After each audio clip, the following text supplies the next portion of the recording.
I brought you all out here today, and I'm speaking today because I'm really sick and tired.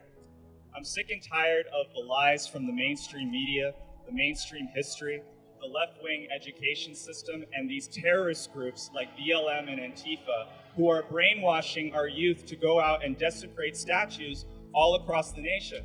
So we must not forget the importance of why this statue was built, not only to honor Christopher Columbus, but also as an homage to the Italian immigrants who strive to make a living here in New York City. This is not a young battle, my friends. This has been going on for generations. Throughout history, there have been numerous attempts by revolutionaries to distort information and discredit those who dreamed of advancing civilization. Why? Because they wanted to control that information and consolidate that power among themselves. The communists and the fascists who control our media, our history, they don't want you to know the beauty or the greatness of those discoveries, not just by Columbus, but the numerous explorers who thrived here in the Americas. We celebrate the life and legacy of Christopher Columbus because his mission to the New World was to advance culture, geography, art, and science. This is what made the discovery of America possible. What I really want to speak about is what's going on with the radical left. And you see they're out here destroying statues, destroying buildings, just destroying this country's history because they're trying to change history. The Indians were dealing with a lot of issues way prior to Columbus. They were a tribal people. They engaged in a lot of battle, even in cannibalism in some tribes. There was a tribe called the Carib tribe that was known for this, and Columbus spoke about them in his journals. And when the people use his journals to say, well, Columbus spoke about this in his journals, he spoke about them in a negative way. He didn't speak about them in a negative way. He was speaking about them because he heard from locals in the area about these people. Why are you so hostile? Why can't you just have a conversation? Why can't you just have a simple conversation with us instead of being so hostile, being so angry? Because 4 more years! 4 more years! What does that have to do with Trump? Is you being fucking lazy and not going out and work and blaming every fucking body else. I have a job. I work every fucking day. White supremacy is the establishment of political order that puts white lives and white capital above all else. Did you know that President Trump has denounced white supremacy dozens of times? He's denounced white supremacy dozens of times. Okay? Look at the speeches. Look at the speeches. He says, I disavow David Duke. He said in his town hall the other day, I denounce white supremacy. He did it during the town hall! Did you watch the town hall? Did you watch the town hall? Okay? Did you see the part where he says, I denounce white supremacy? Why is Christopher Columbus an important historical figure to you? Oh, I mean, because it represents just what America stands for. We're a country that is willing to step out on a limb and get out there and really get things done to move the country forward. And to me, he kind of represents that spirit, that adventurous spirit of America, where he went out there, he sailed a lot of these oceans and really saw a lot of discovered a lot of property, a lot of areas that people don't really want to talk about because they just want to try to look at the negative and put them in a bad light. But in reality, Columbus did a lot for not just this country, but the world in general. Sir, why do you hate Donald Trump? Fuck Trump! Because he don't believe what we believe in, that's why. Oh, yeah? He's a womanizer, he's a motherfucking pedophile. The nigga's a bitch, period. What and he's has a he racist. done? What's the evidence that he's a pedophile? Man, come on now. What's the evidence? He's a motherfucking... What has he said that's racist? Hey, what you need to do is get that out of my face, man. What has he said that's racist? What has he said that's racist? Oh, my God. What hasn't he said that makes him... I'm waiting for you to give me a What hasn't he said? Okay, well, give me an example. Right. Give me an example. Okay, that's your response, but you can't give me an example. That's not an argument, sir. Right, that's your only response. You don't want to have a discussion. You don't want to tell us why. I don't got to. Right, of course. You don't. You can virtue signal. You can virtue signal. Ask me the question. What has Trump said that is racist? That is racist? Yes. Let's see. Let's start with, I'm going to protect your suburbs. Let's see. That's How racist? about, yeah, of course that's racist. Why is it racist? Because what he's really saying is that all the white people who live in the suburbs, we're going to protect you from the black people that are coming. Saying I have news news for you. Black folks are in the suburbs. Okay. I live in the suburbs. Okay. My family lives in the suburbs. Okay. Okay, so you can't protect us from us. We're in the suburbs. You don't think he's just referring to crime in general?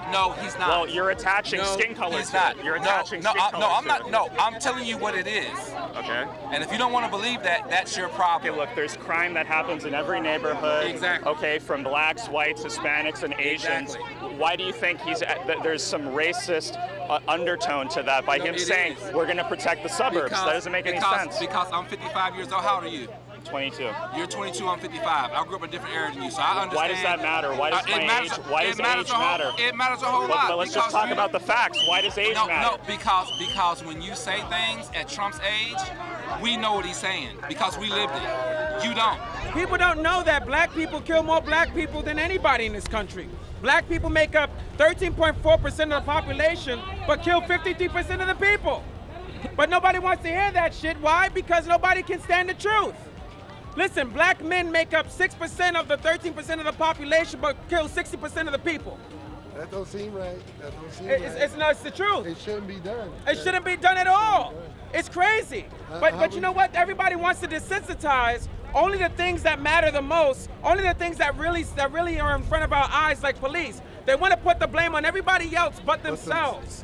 Nobody wants to take responsibility for any of the problems that they do. They want to point the fingers at the police for black people killing black people. They want to point the fingers at everybody else. They want to point the fingers at the system for the reason why black people kill black people. When all actuality is black people killing black because of choices they make. Nobody tells you to kill another brother. Nobody tells you to kill anybody. It doesn't matter if you're white, black, white, Spanish, cheese, whatever. If you're killing people, it's your choice, not because of the system. Not because of the system. Right. Why do you think that there's just so much ignorance and a willful incoherence to learn the facts, learn the information, learn what really happens in history?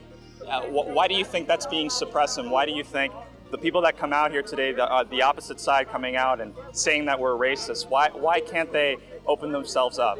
I think because we're heading towards, unfortunately, especially where they're teaching in schools, is an anti-nationalism that they're trying to pushing onto the American public, where it's not like, that'd be like a kid term, but not cool to be an American. It's not the in thing to do right now. So when you see someone like Columbus, who represents pretty much like that red, white, and blue to the core, that's something that they want to try to take and destroy and manipulate the public into believing something totally different.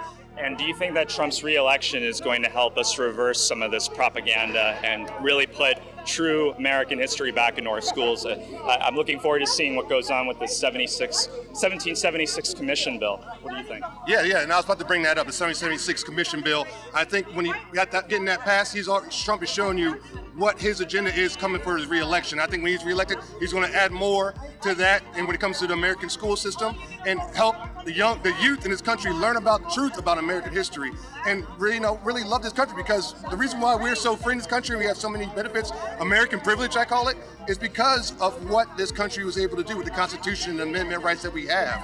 So I'm hoping that when Trump gets reelected, he's going to further go into the education system and say we need to teach more classes to make them pro-American values, not anti-American.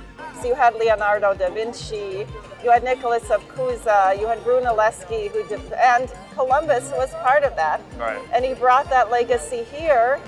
And later, much later, you had the Mayflower in 1620, and you had a commitment to found a nation based on the good. A nation based on the idea that human beings are good.